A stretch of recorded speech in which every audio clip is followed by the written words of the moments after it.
और यही generic medicine के बाहर सप्लाई होती है दूसरे देशों को, तो उनकी क्वालिटी बदल जाती है। हमारे कंट्री में प्रॉब्लम यही है कि इनकी कितनी चेकिंग होती है, इंस्पेक्टर जाता है, अंदर करते पहले ही तो पता चल जाता है सबको कि आज चेकिंग होनी है। सारा सिस्टम हिला हुआ है। तो कुल मिला के वही मैं बोलता हूँ कि इस करप्शन को खत्म कर पाना बहुत मुश्किल है। सरकारें कोशिश करेंगी सब ट्रांसपेरेंट हो जाए। उन्होंने बहुत सारे दवाइयों को डीपीसीबी में भी डाल दिया, बिल्कुल ठीक है, वो अच्छी बात है कि रेट कम हुए हैं दवाइयों के, पेशेंट को लेकिन बेनिफिट मिले। मेन क्वालिटी का इशू बहुत है। क्वालिटी चेक नहीं हो पाती है, और इस पे कि जेनरिक ब्रांड, अब सरकार ने अपनी दवाइयां भी दुकानें खोली हैं, बिल्कुल है सर। ना। तो पेशेंट मुझसे आके पूछते हैं कि सर क्या हम वो लें या ना लें। तो मैं यही बोलता हूँ कि भाई देखो लो, लेकिन चौकन्ने रहो, नजर बनाए रखो। एक गरीब आदमी है, उसके बाद तो कोई ऑप्शन ही नहीं है, नहीं उसको लेना ही लेना है। और सरकार ने ज्यादातर दुकानें गरीबों के लिए खुलवाई हैं। जी। तो जो गरीब है भाई तू तो ले ही ले, तेरे पास तो दवाई नहीं खाएगा तो उससे अच्छा है यार ये तो खा ले। ठीक है, हल्का फुल्का अगर असर कम भी हुआ कुछ तो होगा, ना खाने से तो अच्छा है ना।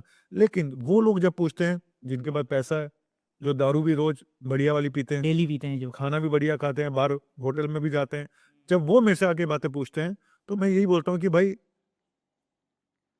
मैं डॉक्टर हूँ, जब मुझे यूज़ करनी होती है तो मैं क्वालिटी वाली दवाइयाँ खाता हूँ। अपने घर वालों के लिए मैं कोशिश करता हूँ कि मुझे अच्छी क्वालिटी की मेडिसिन पता हो, अच्छे ब्रांड्स जो हैं, बड़े-बड़े अच्छे ब्रांड्स हैं, और उनकी सस्ती दवाइयाँ भी आती हैं। ये तो ज़रूरी नहीं है कि हर बड़े ब्रांड की दवाई महँगी हो। महंगी होती है। कई बार उल्टा है कि जो बड़े ब्रांड नहीं है, छोटे ब्रांड हैं, लोकल ब्रांड है, उनकी दवाइयाँ ज़्यादा महँगी हैं। जी बिल्कुल। जहाँ पे आपको भी पता है कि वो किस तरह से डॉक्टर को ल्योर करते हैं, ये है, वो है, राइट। वो सब कहानियाँ अलग हैं। लेकिन क्वालिटी का इशू बहुत बड़ा है, और ये कह पाना ये फलानी दवाई ज़्यादा इफ़ेक्टिव होगी, ये कम होगी, ये तो खाने के बाद ही पता चलेगा। पहले नहीं बता सकते आप, ये नहीं बता सकते। तो मैं यही बोलता हूँ, आप खाइए, अगर आपको शुगर है, अपनी शुगर चेक करते रहो। अगर आपको लगता है कि मेरी शुगर बढ़ गई है इस दवाई को खाने से, तो बंद कर दो। तो बंद कर दी। बीपी बढ़ गया तो बंद कर दो।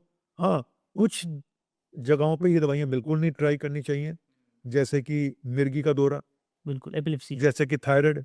हम्म। तो ये दवाई इतनी सेंसिटिव होती है कि जरा सी भी इधर-उधर हुई तो मुसीबत बड़ी, मुसीबत हो जाएगी। है ना? तो ये उस मैंने अपने वीडियो में बता रखा है कि इन 4 बीमारियों में भूल के भी ना खाएँ ये वाली दवाइयाँ। हम तो थायराइड के पेशेंट को ब्रांड चेंज करने के लिए भी नहीं बोलते हैं। अगर तू भाई थायरॉक्स खा रहा है तो थायरॉक्स ही खाएगा, तो थायरानोम पे भी नहीं शिफ्ट होगा, जबकि इक्वली गुड है। क्योंकि थायराइड की मेडिसिन में बहुत प्रॉब्लम्स है। लेकिन केमिस्ट और कई बार डॉक्टर से कितनी सस्ती दवाई आती है थायराइड की। मुश्किल से ₹150 की बोतल आती है 3 महीने की दवाई। उसके लिए भी लोग लालच करते हैं। उसमें ₹20 ₹50 बच जाएँगे उनको ज़्यादा, उसके लिए भी लालच है। उसके लिए वो केमिस्ट भी बेवकूफ़ बना देता है। नहीं, सेम दवाई है। अच्छा वो बेचारा अनपढ़ पेशेंट, उसको क्या पता, वो ले जाता है। अब आता है कि भाई थायराइड जो 6 था वो 100 हो गया। हम्म। ऐसे-ऐसे पेशेंट, मैंने वीडियो बनाए हैं इसके ऊपर। ये देखो भाई प्रूफ।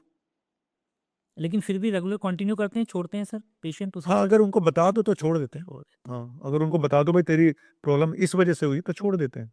अगर है ना, कुछ नहीं छोड़ते तो फिर उनका भगवान मालिक है।